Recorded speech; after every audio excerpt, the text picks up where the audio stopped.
A primeira vez que Samuel Inácio Correia pôs os pés no átrio imponente da Faculdade de Letras da Universidade de Lisboa, sentiu o peso de séculos de palavras não ditas a esmagá-lo. O mármore frio sob as suas sapatilhas gastas parecia zombar da sua presença, um eco silencioso da pergunta que o perseguia. Pertencia ali? O ar cheirava a livros velhos e a um futuro que lhe parecia simultaneamente tentador e terrivelmente distante. A sua pele escura, um contraste nítido contra as paredes claras e os rostos predominantemente brancos que passavam por ele em ondas apressadas, parecia vibrar com uma consciência própria, uma espécie de segunda pele feita de olhares fugidios e silêncios constrangedores.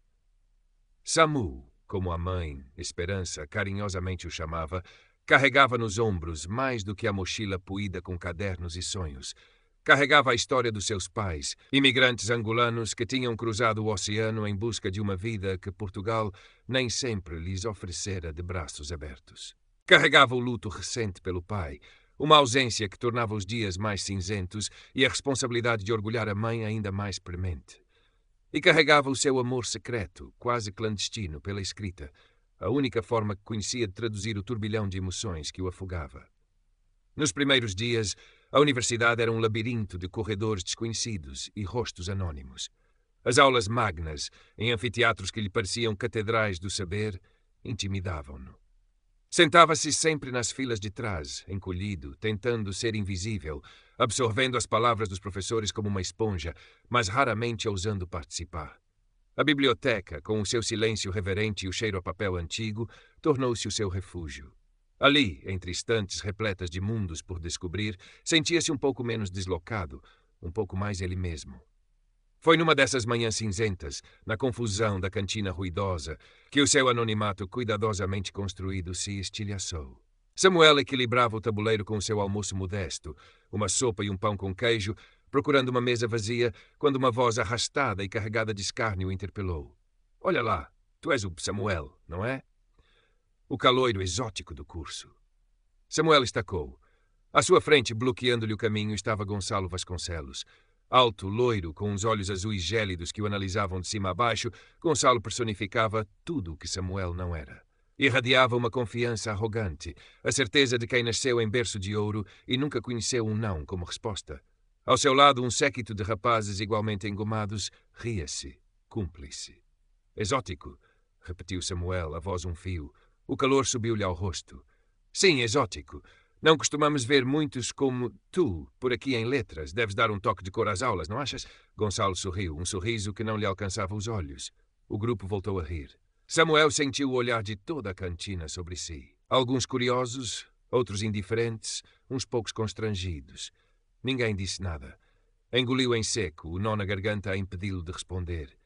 Desviou-se de Gonçalo e foi sentar-se na mesa mais afastada, o apetite subitamente desaparecido.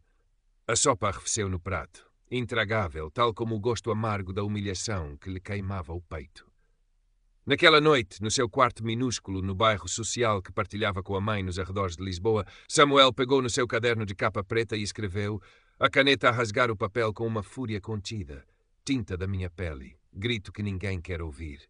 Neste palco de giz e mármore frio, sou sombra a insistir. Palavras não me bastam, quando o olhar já condenou. Mas a alma, essa teima em não ser o que o mundo traçou. A partir daquele dia, Gonçalo tornou-se a sua sombra, o seu carrasco particular. Os comentários depreciativos tornaram-se uma constante. Cuidado para não sujares os livros da biblioteca com essa cor toda, sibilava Gonçalo quando se cruzavam. Nas aulas, se Samuel ousava fazer uma pergunta, Gonçalo revirava os olhos ostensivamente ou imitava um sotaque africano caricatural para gáudio dos seus amigos. Eram pequenas agulhas, picadas diárias que minavam a sua confiança e o faziam questionar uma e outra vez se realmente tinha o direito de estar ali. A exclusão era outra arma. Grupos de estudo formavam-se à sua volta, mas nunca o convidavam. Nos trabalhos de grupo era sempre o último a ser escolhido, ou ficava sozinho. Samuel começou a almoçar cada vez mais depressa ou a saltar refeições, apenas para evitar a cantina. Os corredores da faculdade, antes apenas desconhecidos, tornaram-se territórios hostis, campos minados onde cada encontro podia ser uma nova humilhação. O ciberbullying não tardou. Um dia, ao abrir a página de um grupo não oficial de estudantes do seu ano numa rede social, viu um meme. A sua fotografia, tirada sorrateiramente na biblioteca, tinha sido adulterada. Legendas cruéis comparavam-no a um animal exótico, ou insinuavam que ele só tinha entrado na universidade por causa de quotas, e não por mérito. Os gostos e os comentários jocosos multiplicavam-se. Samuel sentiu o chão fugir-lhe dos pés. Aquele anonimato digital tornava a crueldade ainda mais cobarde e invasiva. Desligou o computador com as mãos a tremer, o estômago revirado. O seu rendimento acadêmico, antes promissor, começou a ressentir-se. A concentração fugia-lhe, substituída por uma ansiedade constante. As palavras dos livros pareciam distantes. As ideias dos filósofos e poetas que tanto admirava já não o alcançavam da mesma forma. O medo de ser ridicularizado impedia-o de participar nas aulas, mesmo quando sabia as respostas. O sonho de se tornar professor de literatura, de partilhar a sua paixão pelas palavras, parecia agora uma miragem, uma piada de mau gosto. Esperança, sua mãe, notava a tristeza no olhar do filho, o seu silêncio cada vez mais prolongado à mesa do jantar. "O que se passa, Samu? A faculdade está muito difícil", perguntava ela, a voz carregada de uma preocupação que Samuel tentava a todo o custo poupar-lhe. Ele inventava desculpas, falava do cansaço, da quantidade de matéria. Não queria sobrecarregá-la com os seus problemas, ela que já trabalhava de sol a sol como empregada de limpeza em vários escritórios no centro da cidade, incluindo, ironia do destino, alguns dos edifícios administrativos da própria universidade. O cheiro a lixívia que ela trazia agarrado à roupa ao fim do dia era para Samuel o odor da dignidade e do sacrifício. Como poderia ele queixar-se das suas pequenas humilhações? Foi numa aula de literatura portuguesa contemporânea que uma pequena luz surgiu na escuridão. A professora pediu um trabalho individual, um ensaio criativo sobre o tema Vozes Silenciadas. Enquanto a maioria dos alunos resmungava, Samuel sentiu um arrepio. Aquela noite, em vez dos seus poemas sômbrios habituais, começou a escrever algo diferente. Uma narrativa, quase um conto, sobre um jovem estudante que se sentia invisível numa grande cidade. Não se nomeou, não descreveu explicitamente o racismo, mas a dor e a solidão eram palpáveis em cada frase. Quem também notou o sofrimento de Samuel e a crueldade persistente de Gonçalo foi Mariana Oliveira Marques. Aluna do mesmo ano, branca, de cabelo castanho encaracolado e uns olhos verdes cheios de vivacidade, Mariana vinha de uma família de classe média alta de Cascais, mas possuía um espírito rebelde e um forte sentido de justiça que muitas vezes a colocava em apuros. Estudava História da Arte como complemento a letras e tinha uma sensibilidade aguçada para as dinâmicas sociais. Mariana começou por pequenos gestos. Um sorriso nos corredores. Um "Olá, Samuel, tudo bem?" Quando se cruzavam. Um dia, na biblioteca, sentou-se na mesa dele. "Importas-te. As outras estão todas ocupadas." Samuel, surpreendido, apenas abanou a cabeça. Conversaram pouco sobre as aulas, sobre um livro que ambos tinham de ler. Mas pela primeira vez em muito tempo, Samuel sentiu-se normal. A aproximação de Mariana não passou despercebida a Gonçalo. Talvez por ciúme, corria o boato que ele tinha um interesse não correspondido por ela, ou simplesmente por ver o seu alvo a receber atenção. A sua hostilidade para com Samuel intensificou-se. Numa tarde, à saída de uma aula, o grupo de Gonçalo cercou Samuel num corredor menos movimentado. Então o exótico arranjou uma protetora, trouxe Gonçalo, empurrando Samuel de leve. Os livros que Samuel carregava caíram ao chão, espalhando-se. "Deixa-o em paz, Gonçalo." A voz de Mariana soou, firme, atrás deles. Tinha assistido a tudo. Gonçalo virou-se, surpreendido. Ora, se não é a Marques em modo justiceira, vieste defender o Deu protegido. Ele não precisa de ser protegido de pessoas decentes. Só de idiotas como tu", retorquiu Mariana, os olhos a faiscar. Ajudou Samuel a apanhar os livros. O rosto de Gonçalo endureceu. "Cuidado com o que dizes, Mariana. Podes arrepender-te." Deu um último olhar de desprezo a Samuel e afastou-se com o seu grupo, mas a sua arrogância parecia ligeiramente abalada pela frontalidade de Mariana. Aquele incidente foi um ponto de viragem. A amizade entre Samuel e Mariana solidificou-se. Ela não o tratava com pena, mas com uma camaradagem genuína e uma indignação partilhada. "Não podes deixar que ele te faça isto, Samu", dizia ela. "Tens de mostrar quem és." As palavras de Mariana ecoavam na mente de Samuel. Mostrar quem ele era. Mas quem era ele, para além da vítima da sombra? A resposta, como sempre, veio através da escrita. Inspirado o tema do trabalho e pela coragem de Mariana, Samuel mergulhou no seu ensaio sobre vozes silenciadas. Escreveu com uma honestidade brutal, canalizando toda a sua dor, a sua raiva, a sua frustração. Não era apenas um trabalho académico, era um grito da alma. Entretanto, o burburinho sobre textos anónimos que apareciam num fórum online de estudantes de letras começou a crescer. Alguém, sob o pseudônimo Voz Escura, publicava poemas e pequenas crônicas que falavam de solidão, de preconceito, da sensação de ser um estranho na própria terra. A linguagem era poderosa, as imagens vívidas. Muitos comentavam, alguns com empatia, outros com desdém, acusando o autor de vitimismo. Samuel acompanhava as discussões com o coração aos pulos. Era ele, a Voz Escura. Partilhar os seus escritos, mesmo anonimamente, era assustador, mas também estranhamente libertador. Era como se, ao dar palavras à sua dor, ela se tornasse um pouco menos esmagadora. Mariana, leitora atenta do fórum, suspeitou imediatamente. A sensibilidade, o estilo. Havia algo naqueles textos que lhe lembrava Samuel. Um dia abordou-o diretamente. Samu, aquela voz escura, és tu, não és? Samuel corou, apanhado de surpresa. Hesitou, mas o olhar compreensivo de Mariana fê-lo confessar. Para sua surpresa, ela não o julgou. Pelo contrário, seus olhos brilharam de admiração. São incríveis, Samuel. Tens um talento enorme. Devias partilhá-los com mais gente com teu nome. A ideia apavorou Samuel, mas uma pequena semente de coragem tinha sido plantada. O professor Aníbal Monteiro, catedrático de teoria da literatura, um homem na casa dos 60, de cabelo grisalho e olhar perspicaz por detrás de uns óculos de aro fino, também notou algo em Samuel. Nos trabalhos escritos, o jovem aluno demonstrava uma profundidade de pensamento e uma originalidade que contrastavam com a sua timidez nas aulas. Um dia, após devolver os ensaios sobre vozes silenciadas, chamou Samuel ao seu gabinete. O ensaio de Samuel tinha recebido a nota máxima, com um breve comentário. Uma voz que precisa urgentemente de ser ouvida. Samuel, começou o professor, a voz calma. O seu ensaio foi excepcional. Raramente leio algo com tanta força e honestidade vindo de um aluno do primeiro ano. Samuel murmurou um agradecimento, sentindo-se encavacado. Diga-me, continuou o professor Monteiro, fixando-o com um olhar que parecia ler-lhe a alma.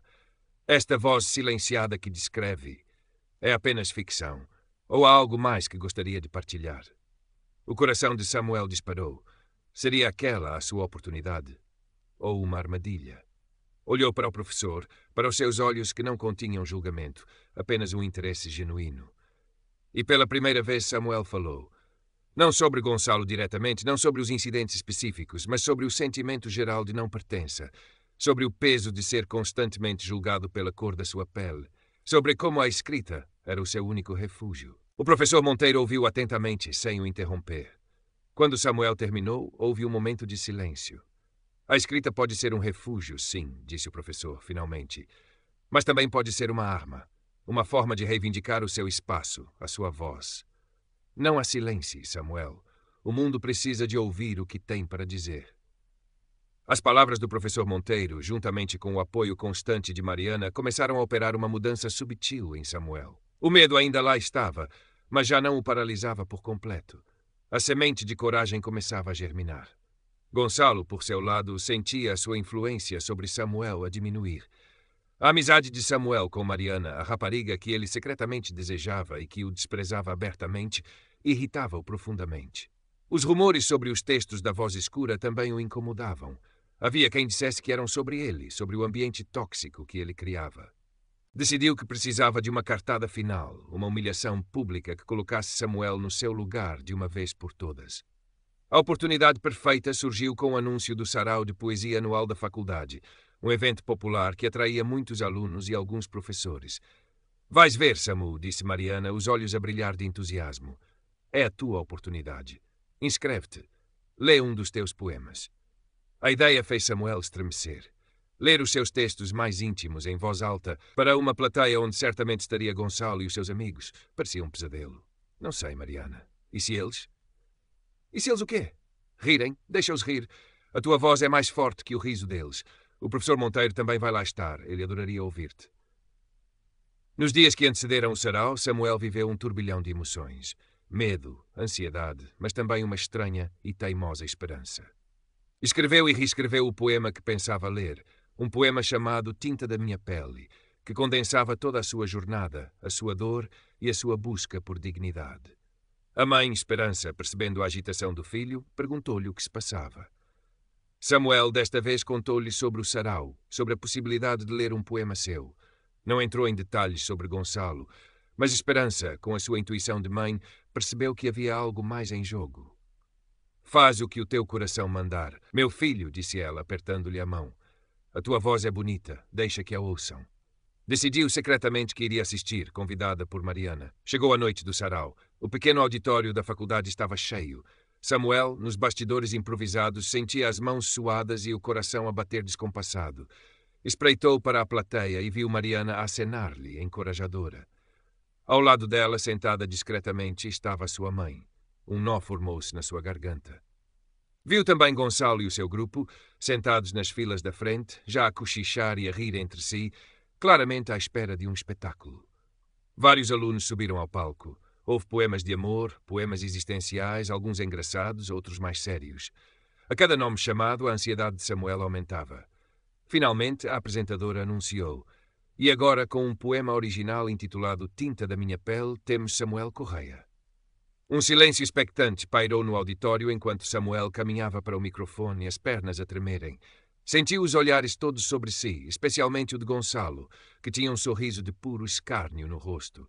Samuel respirou fundo, desdobrou o papel amarrotado que tinha nas mãos e começou a ler.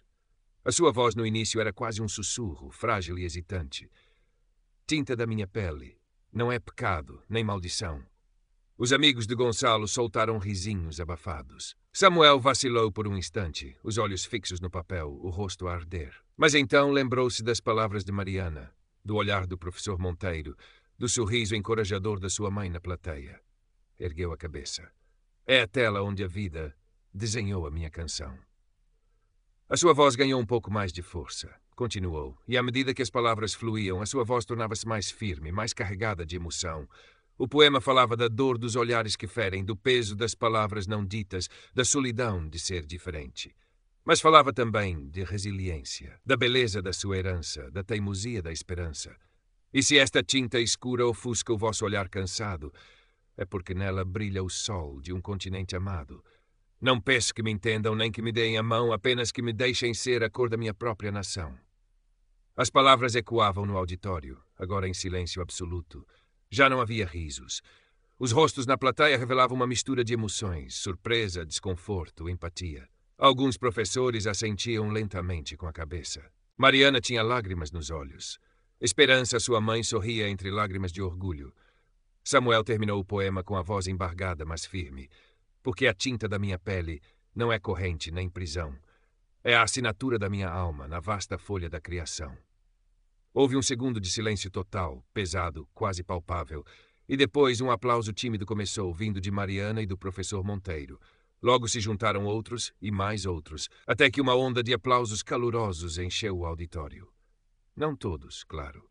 O grupo de Gonçalo permaneceu em silêncio, os rostos fechados, a arrogância substituída por uma espécie de choque incrédulo. Gonçalo, em particular, estava pálido. O rapaz que ele tinha tentado esmagar com tanto afinco tinha se erguido, não com violência, mas com a força inegável das suas palavras. Samuel, ainda a tremer um pouco, olhou diretamente para Gonçalo. Não havia ódio no seu olhar, apenas uma nova e inabalável dignidade. Gonçalo, pela primeira vez, desviou o olhar. Quando Samuel desceu do palco, sentia-se exausto, mas estranhamente leve. Mariana abraçou-o com força. Foi incrível, Samu. Tu foste incrível. A sua mãe aproximou-se, os olhos brilhantes. Meu filho, meu poeta, disse ela, a voz embargada, abraçando-o também. Vários colegas e alguns professores vieram cumprimentá-lo, elogiar a sua coragem e o seu talento. O professor Monteiro apertou-lhe a mão com um sorriso satisfeito. Eu disse que a sua voz precisava de ser ouvida, Samuel, e foi. Nos dias que se seguiram, algo mudou na faculdade. O poema de Samuel, Tinta da Minha Pele, tornou-se tema de conversa. Alguns ainda o olhavam de lado, mas muitos outros passaram a olhá-lo com um novo respeito. As microagressões não desapareceram por completo, o racismo não se evaporou magicamente dos corredores da universidade, mas Samuel já não se sentia tão sozinho, tão invisível. Gonçalo e o seu grupo tornaram-se mais discretos. A sua popularidade sofreu um abalo. Alguns dos seus antigos admiradores começaram a questionar a sua crueldade. Correram rumores de que Mariana e outros alunos tinham apresentado uma queixa informal à direção do curso sobre o comportamento de Gonçalo, citando o poema de Samuel como um testemunho do ambiente hostil. Não houve punições drásticas, mas Gonçalo foi chamado para uma conversa séria, e a sua arrogância pareceu